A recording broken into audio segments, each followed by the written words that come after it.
당신은 불임이지만 5년 동안 나를 무욕하게 내버려 두었나요? 아이가 있어요. 다른 선택의 여지가 없었어. 가족의 명성을 지킬 수 있는 유일한 방법이라고 하셨는데 명예요? 그럼 저는요?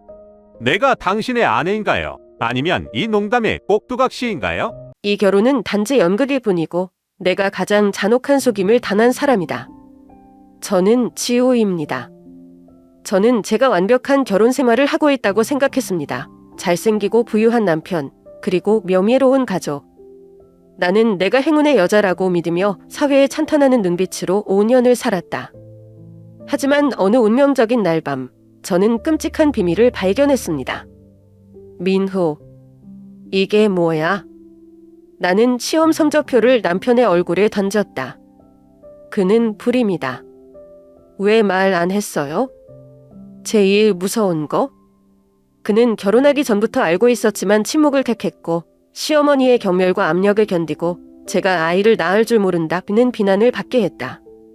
충격은 거기서 그치지 않습니다. 다문의 가장 강력한 여성인 시어머니는 손자를 낳기 위해 몰래 다른 여성을 고용했다. 그녀는 기증된 정자를 사용했고 제 뒤에 모든 것을 설치했습니다. 엄마 뭐 했어? 나는 항상 고산한 척하는 그녀를 바라보았고 이제 그녀의 눈빛은 득이로 가득 차 있다. 저는 이 가족을 위해 최선을 다할 뿐입니다. 내가 아이를 낳을 수 없다면 내가 대신 일할 사람을 찾을 것이다. 당신은 내가 무엇이라고 생각합니까?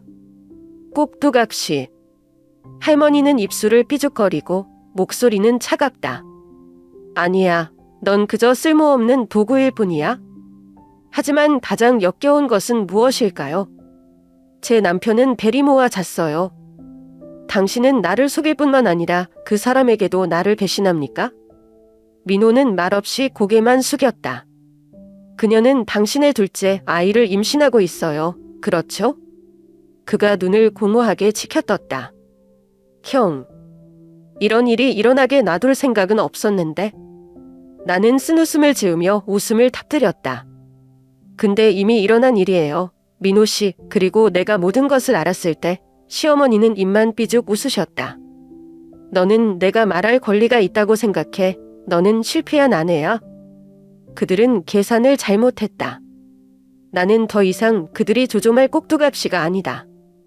그들에게 자신의 운명을 결정할 권리가 누가 있는지 보여주겠다. 이 이혼은 쉽지 않을 거예요. 이 상황에 처하면 어떻게 할 거예요? 시어머니가 아이를 낳는 일에 개입한다. 수락할 것인가 아니면 반대할 것인가? 당신은 5년 동안 당신을 속인 남편을 용서하나요? 당신은 행복하다고 생각하는 결혼 생활을 해본 적이 있습니까? 그런데 어느 날 모든 것이 거짓말이라는 것을 알게 되었나요? 저는 한 남자와 5년 동안 사랑에 빠졌지만 그와 그의 어머니가 제게 엄청난 비밀을 숨기고 있었다는 것을 몰랐어요. 자정에 메시지를 받았습니다. 그걸 열었을 때 내 세계는 완전히 무너져 내렸지. 이 끔찍한 사실을 저와 함께 폭로해 봅시다. 그리고 당신은 무슨 일이 일어났는지 믿지 못할 것이다. 서울 강남에 사는 제 32살 지호입니다. 그곳은 고층 빌딩이 하늘을 가리고 거리는 항상 분주한 사람들로 북적거리고 정장을 차려입고 그림자처럼 지나갑니다. 여기에서 모든 사람은 자신에게 완벽한 삶을 구축하려고 노력합니다. 적어도 다른 사람들이 볼 수 있는 완벽한 이미지입니다. 나는 한때 내가 그 세계의 일부라고 믿었다. 나는 성공한 남편, 도심에 있는 고급 아파트, 많은 사람들이 꿈꾸는 결혼 생활, 그리고 완벽해 보이는 삶을 살고 있다. 하지만 겉으로 보이는 것은 때때로 깊은 빈혈을 감추는 아름다운 껍데기일 뿐이다. 제 남편 민호는 모두에게 존경을 받는 훌륭한 의사입니다. 나는 우리가 처음 결혼했을 때 모두가 내가 운이 좋았다고 했던 것을 기억한다.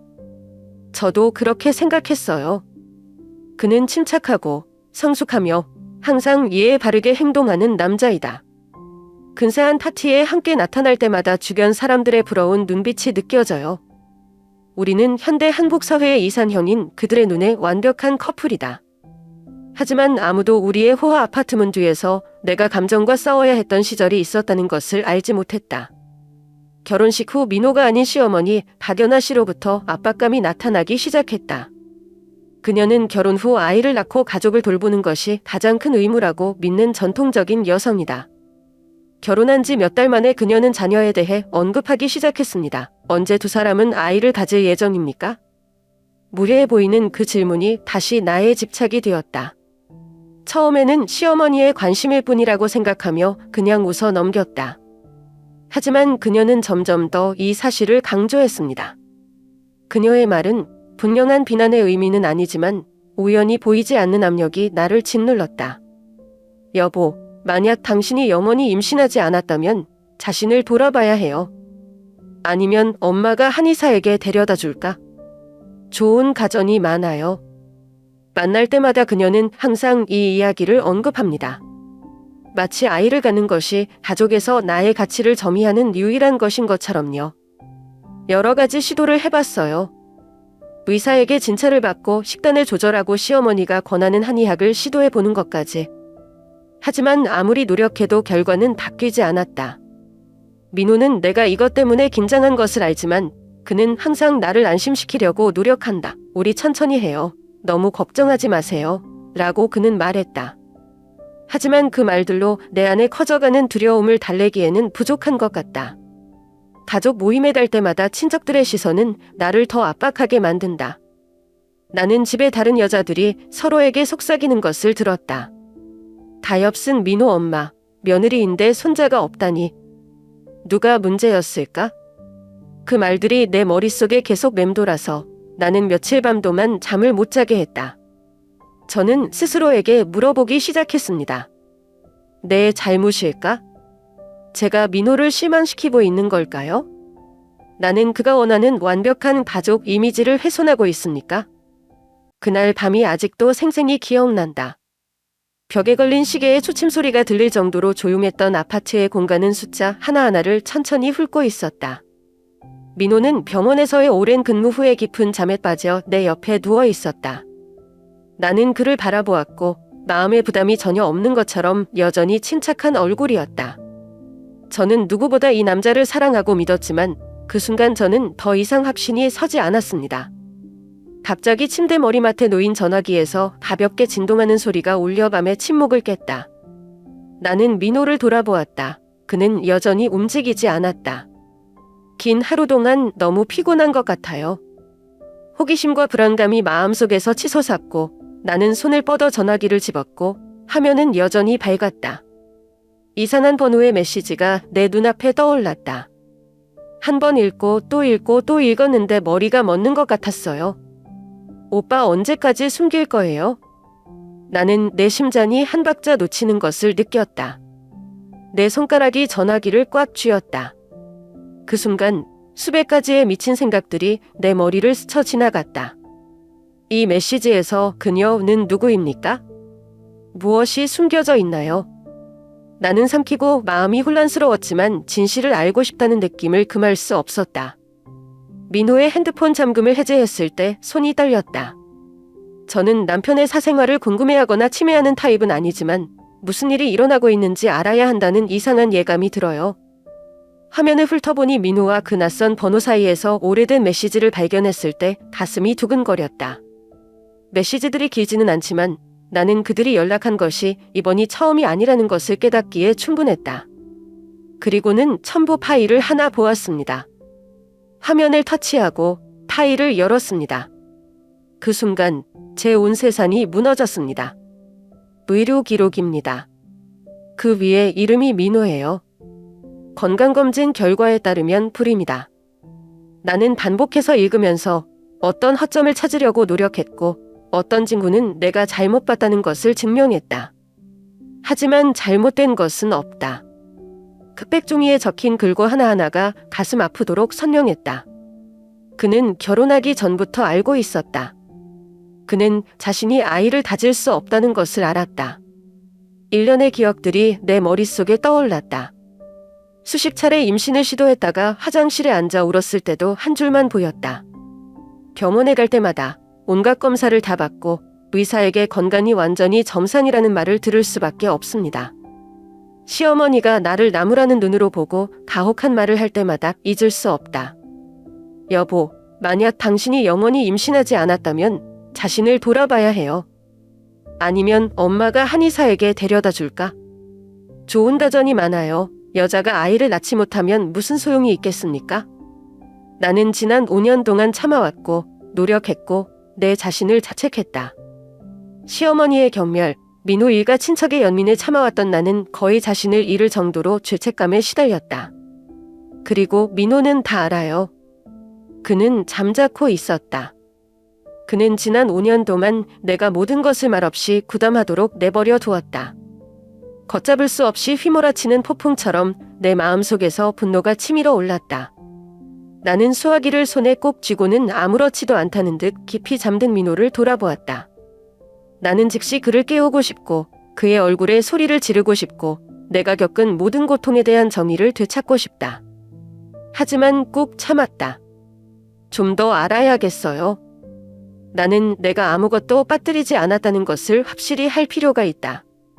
다시 메시지 화면으로 돌아간다. 제 손가락은 천천히 움직이면서 민호와 그 낯선 번호의 대화를 계속 이어나갔습니다. 나는 한 번에 한 번씩 메시지를 읽었는데 마치 내 심장을 탈로 찌른 것 같았다. 그 여자한테 말할 생각이야? 혼자 해야 되나? 나는 숨을 죽였다. 이것은 단지 불임이 문제가 아닙니다.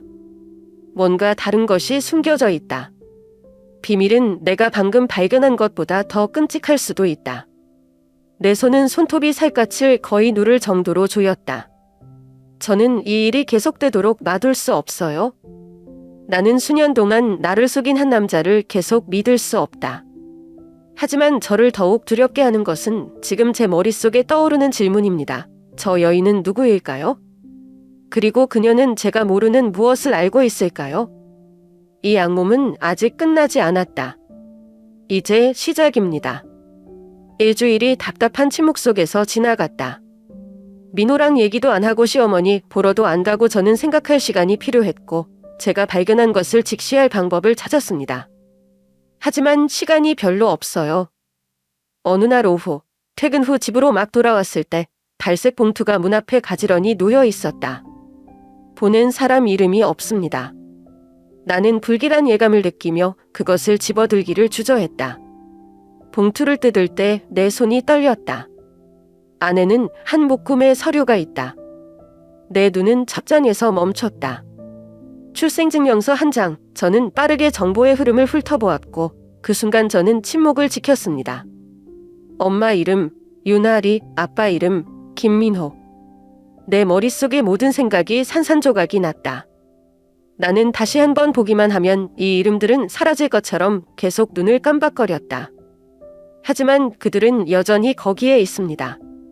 분명히 반박할 수 없다. 민호는 불임이에요. 저도 알아요. 그럼 이 아이는 누구일까요? 나는 서류철을 거의 땅에 던질 뻔했고 가슴이 터질 듯이 뛰었다. 목이 너무 건조해요. 수천 개의 질문이 쏟아졌지만 가장 큰 질문이 하나 있었습니다. 민호가 저를 배신했나요? 나는 숨을 깊이 들이쉬고 마음을 가다듬고 계속 읽었다. 다음 페이지들은 의료 서류들입니다. 병원 서류, 영수증, 그리고 마지막으로 계약서입니다. 시어머니의 이름을 딴 계약서, 박연아. 온몸이 차오르는 것을 느꼈다. 그녀는 무엇을 했을까요? 나는 조사하느라 밤을 보냈다. 이름, 주소, 병원 나는 가장 작은 세부 사항을 조사했다. 알면 알수록 나는 더 무서웠다. 진실은 너무 잔인하고 너무 일그러져서 나는 이것이 내 인생이라는 것을 믿을 수 없다. 시어머니는 저 대신 아이를 낳기 위해 다른 여자를 고용하셨어요. 그녀는 젊은 여성에게서 난자를 골라 기증된 점자를 사용했고 제가 알지도 못하는 아기를 만들었습니다. 낯선 사람의 혈통을 가지고 있지만 할머니의 조카라고 불리는 아이. 나는 위가 움츠러드는 것을 느꼈다. 토할 것 같아요. 모든 것이 명확합니다. 시어머니가 손자가 있다는 이야기를 할 때마다 그녀가 제 어깨에 가하는 모든 압박에는 이유가 있습니다. 그녀는 저에게 아이를 원하지 않았습니다. 그녀는 모든 수단과 방법을 가리지 않고 자신의 가족을 위한 삶 속인만 필요하다. 나는 분노로 온몸이 떨리는 것을 느끼며 주먹을 꽉 쥐었다. 나는 이 일을 계속하도록 내버려 둘 수 없다. 다음 날 아침, 나는 시어머니 댁에 갔다. 제가 먼저 전화하지 않았어요. 나는 그녀가 준비할 기회를 원하지 않는다. 내가 들어갔을 때 그녀는 아무렇지 않은 듯이 태연하게 소파에 앉아 차를 마셨다. 내가 서류철을 손에 들고 있는 것을 보았을 때 그녀는 전혀 놀라지 않았다. 반대로 그녀는 찻잔을 내려놓고 천천히 나를 올려다보았고 입술은 살짝 차가운 미소를 지었다. 나는 종이 공책을 책상 위에 던졌다. 설명해 주세요. 그녀는 전혀 뉘우치지 않았다. 심지어 그녀는 슬픈 척하지도 않았습니다. 무슨 설명? 너 이미 다 알고 있지. 그렇지. 나는 손을 꽉 쥐었다. 할머니는 무엇을 하셨나요? 그녀는 어깨를 으쓱하고 마치 날씨 이야기를 하는 것처럼 담담한 목소리로 말했다. 너는 이 집의 며느리이고 너의 의무를 알아야 한다. 아이를 낳지 못하면 엄마가 대신 일할 사람을 찾을 거예요. 나는 온몸에 불이 붙는 것 같았다. 나는 심장이 걷잡을 수 없을 정도로 빨리 뛰는 것을 느꼈다. 나는 이 대결에 대한 많은 전망을 상상했다. 저는 그녀가 부인할 방법을 찾거나 최소한 자신의 행동을 변호할 것이라고 생각했습니다. 하지만 아닙니다. 그녀는 마치 그녀가 한 일이 완벽하게 합리적인 것처럼 침착했다. 웃음을 터뜨렸지만 즐거운 웃음은 아니었다. 씁쓸하고 씁쓸하며 절망적인 웃음소리였다. 제가 분만 기계라고 생각하세요? 시어머니는 눈썹을 치켜 올리고 눈빛은 경멸로 가득 차 있다. 민호는 지위에 있는 남자입니다. 그와 같은 사람은 자손이 없을 수 없다. 나를 버림받는 대신 엄마가 이 방법을 생각해 준 것에 대해 감사해야 해. 나는 모든 것을 쓸어버릴 준비가 된 파도처럼 분노가 치밀어 오르는 것을 느꼈다. 나는 손을 꽉 쥐었고 손톱은 살갗을 거의 누를 뻔했지만 여전히 참을 수 있었다. 아까부터 가만히 있던 민호에게로 돌렸어요. 기대할게요. 나는 그가 내 편이 되기를 기다리고 그가 그의 어머니에게 한 이야기를 기다리고 그가 그의 아내인 나를 보호하기를 기다렸다. 그러나 그는 잠자코 있을 뿐이다. 민호는 고개를 숙여 내 눈을 피했다. 아무런 설명도 없이, 사과 한마디 없이, 그저 비겁한 침묵일 뿐이에요. 그리고 그 순간 저는 무엇보다 더 고통스러운 사실을 깨달았습니다. 저는 취재로 남편이 있었던 적이 없어요. 그날 밤 저는 아파트를 나와 잠시도 망설일 틈을 주지 않았습니다. 별로 챙기지 않고 급하게 온 몇 벌, 여권, 개인 서류 등 필요한 것만 캐리어에 던져넣고 도망자처럼 떠났다. 하지만 사실 저는 제 자신 외에는 다른 사람에게서 도망치지 않았습니다. 나는 민호와 마주하고 싶지 않고 그의 가식적인 얼굴을 보고 싶지 않으며 어떤 설명도 듣고 싶지 않다. 저도 필요 없어요. 밖은 쌀쌀한 서울 밤 공기, 비가 온 뒤 축축한 노면에 가로등 불빛이 흩뿌려져 있었다. 나는 돌아서지 않고 가방을 인도로 끌고 걸어갔다. 나는 울지 않는다. 이런 시기에 나는 울어야 하고 괴로워해야 하며 내 자신이 불쌍하다고 느껴야 한다. 하지만 저는 더 이상 그럴 힘이 없어요. 조용한 골목 깊숙이 자리 잡은 작은 호텔을 찾아 원룸을 빌리고 들어오자마자 문을 잠갔다. 나는 침대에 몸을 던졌는데 나의 모든 힘이 다 빠진 것 같았다. 나는 눈을 감고 이 낯선 공간에서 약간의 평화를 찾으려고 노력했다. 그러나 아무리 눈을 감아도 시천가지의 생각에 정신이 번쩍 드는 것을 멈출 수가 없었다. 그리고 조용한 심야에 내 핸드폰이 울렸다. 눈을 뜨고 화면을 바라봅니다. 이메일 한 통, 제목이 없어요. 명확한 달소민이 없었다. 나는 몇 초 동안 망설였고 내 일부는 그것을 열지 말라고 경고했다. 하지만 결국 호기심이 승리했다. 화면을 터치하고 이메일을 켭니다. 안에는 비디오 파일이 있습니다. 제가 그곳을 클릭하자 바로 고안 카메라에서 사진이 나왔습니다. 우리 집 거실이에요. 각도가 넓어서 민호와 그의 어머니가 마주 앉아 있는 것이 잘 보일 정도였다. 민호는 긴장한 듯 손을 꼬고 뭔가를 숨기고 있는 듯한 표정을 지었다. 그리고 나서 나는 차갑고 날카로운 시어머니의 익숙한 목소리가 공기를 가르며 들려왔다. 유나랑 자는 거 엄마가 모를 것 같아? 나는 온몸이 겸직되었다. 민호는 깜짝 놀라며 이 질문을 전혀 예상하지 못했다. 엄마 그런 말 하지 마. 그러나 그의 어머니는 피식 웃기만 했고 눈빛은 날카로웠다. 그는 단지 대리모일 뿐이다. 넌 또 그를 살아날 정도로 멍청하니? 그가 둘째를 임신한 것을 알고 있니? 나는 온몸이 부르르 떨렸다. 눈물이 핑 돌면서 내 손에 들려있던 전화기 화면이 희미해졌지만 눈 깜짝할 사이는 아니었다. 봐야 해요. 들어야 해요. 저는 모든 것을 알아야 해요. 유나리가 2번째 임신 중이다. 목이 메어 금방이라도 쓰러질 것 같은 생각이 들 정도로 가슴이 조여왔다. 나는 민호가 이 잔인한 계획에서 그의 어머니와 공모한 겁쟁이에 불과하다고 생각했다. 하지만 진실은 그것보다 더 끔찍하다. 그는 어머니가 모든 것을 정리하도록 침묵했을 뿐만 아니라 자신도 그것에 빠져들었다. 민호는 유나와 정말 인연을 맺었다. 그냥 딜이 아니라 그냥 생각처럼 무표정한 딜이 아니다. 그들은 진정한 관계를 가지고 있습니다. 그는 한 번이 아니라 몇 번이고 나를 배신했다. 그리고 이제 그는 그 여자와 아이를 하나 더 낳을 예정이다. 나는 위가 옥신옥신하고 금방이라도 토할 것 같은 느낌이 들었다. 나는 꼼짝 않고 앉아 전화화면을 응시했지만 더 이상 들리지 않았다.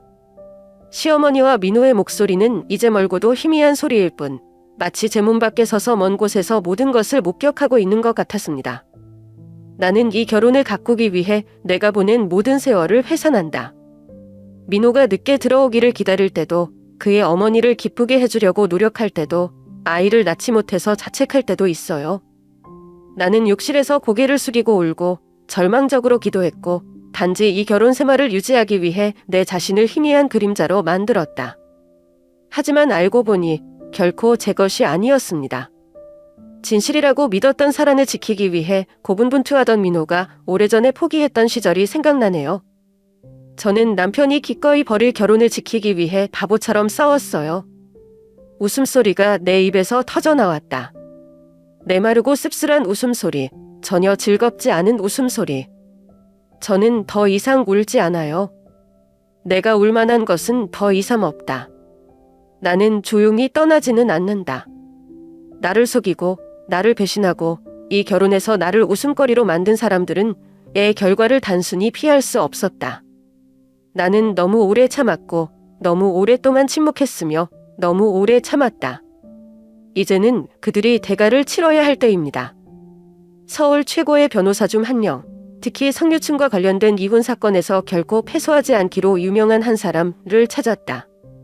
내가 그의 호화로운 사무실에 앉아 내가 수집한 증거 전부를 책상 위에 올려놓았을 때 나는 그의 날카로운 눈빛이 흥미진진하게 밝아지는 것을 보았다.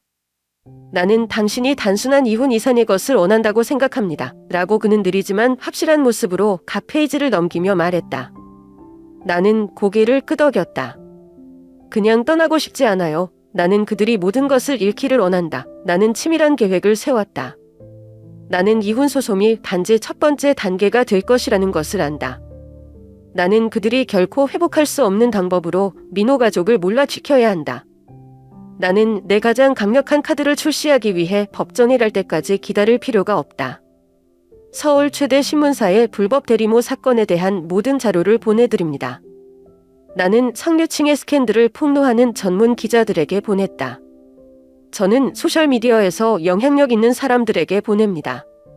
그리고 폭풍우가 몰아치기 시작했습니다. 뉴스가 산불처럼 번졌다. 충격적인 제목의 기사가 모든 신문에 실렸다. 호모 불법 임신 사건에 연루된 유명한 의사, 서울인류병원은 직업윤리를 통제하지 못해 비난을 받고 있다. 김민호 박사님과 그의 가족은 올해 최대의 스캔들에 직면해 있다. 그들의 명성과 지위를 자랑해온 민호 가족은 이제 맹비난의 표적이 되었다.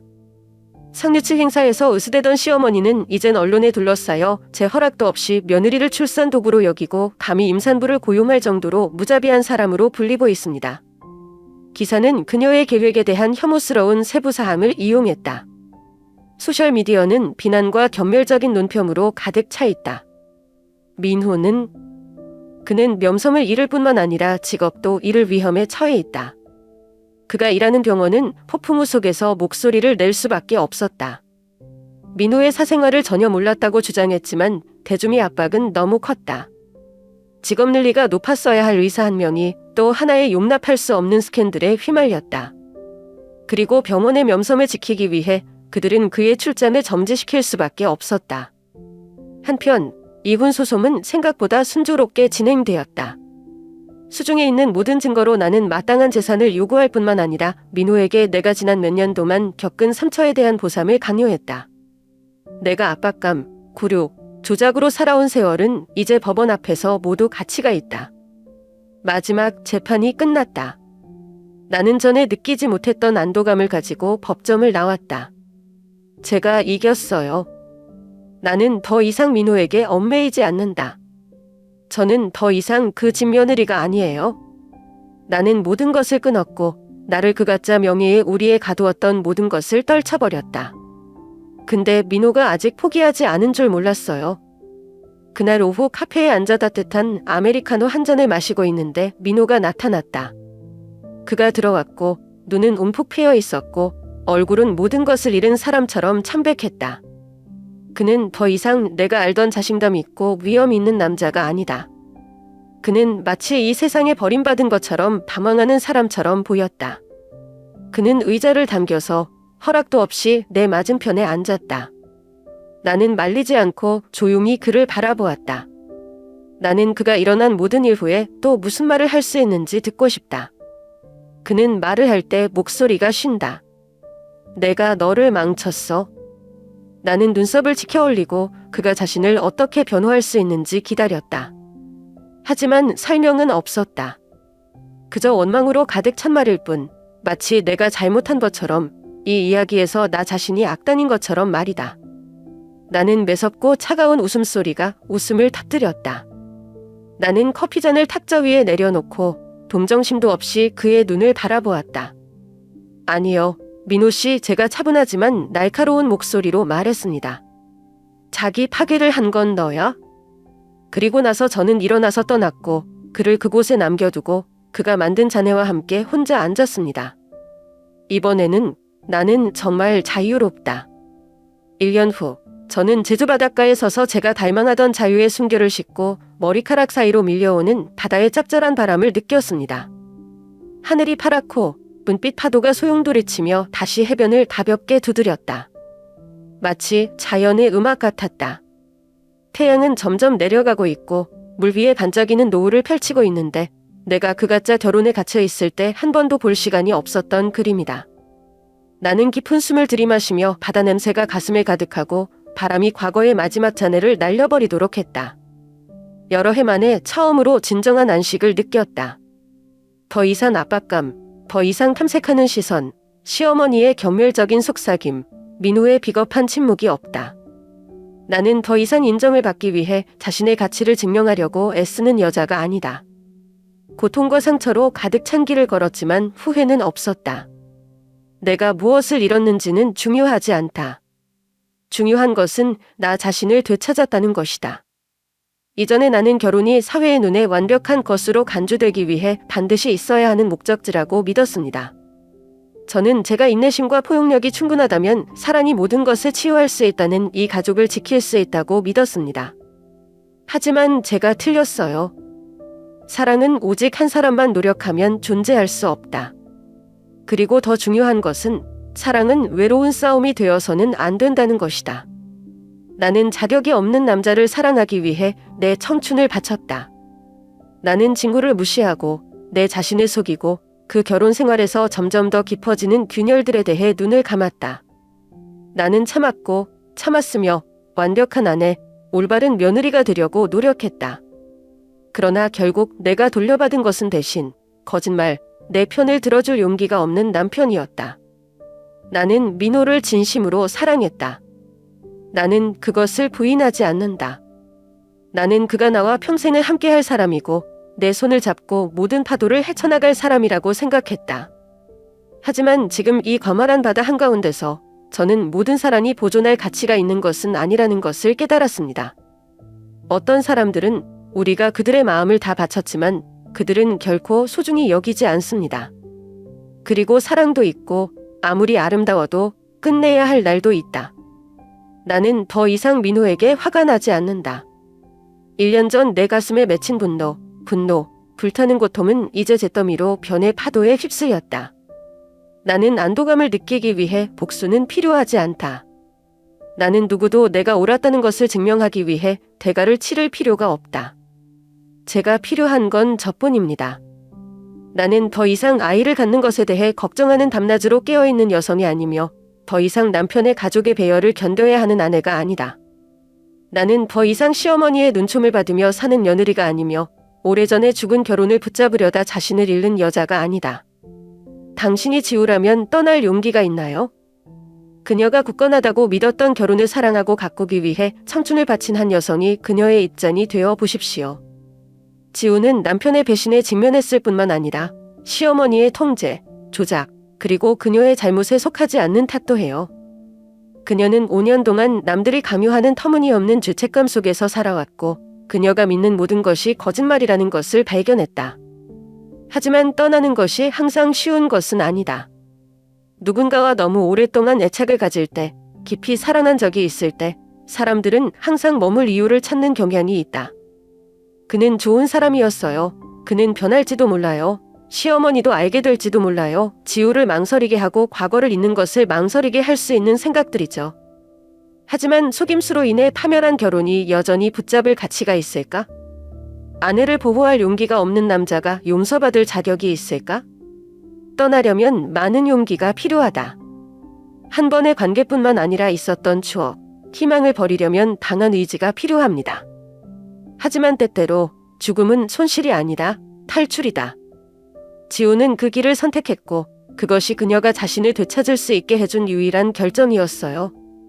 너는 지우라면 떠날 용기가 있나요? 시어머니가 자녀의 결혼에 간섭하는 것에 대해 어떻게 생각하세요? 결혼은 두 사람의 이야기이지만 안타깝게도 많은 가정에서 두 사람의 이야기만 한 적은 없습니다. 많은 부모들은 자녀들의 삶을 결정할 권리가 있다고 믿고 자녀들의 결혼에 대한 기대를 배치, 통제 및 강요할 수 있다고 믿습니다. 지우의 경우가 대표적인 예이다. 그녀의 시어머니는 간섭할 뿐만 아니라 가장 잔인한 방법으로 이 결혼을 조종했다.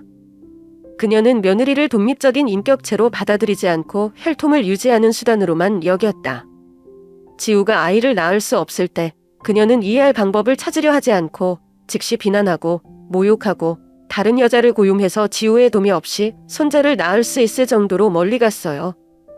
이것은 더 이상 단순한 간섭이 아니라 지우의 자유와 존엄성에 대한 거친 침해입니다.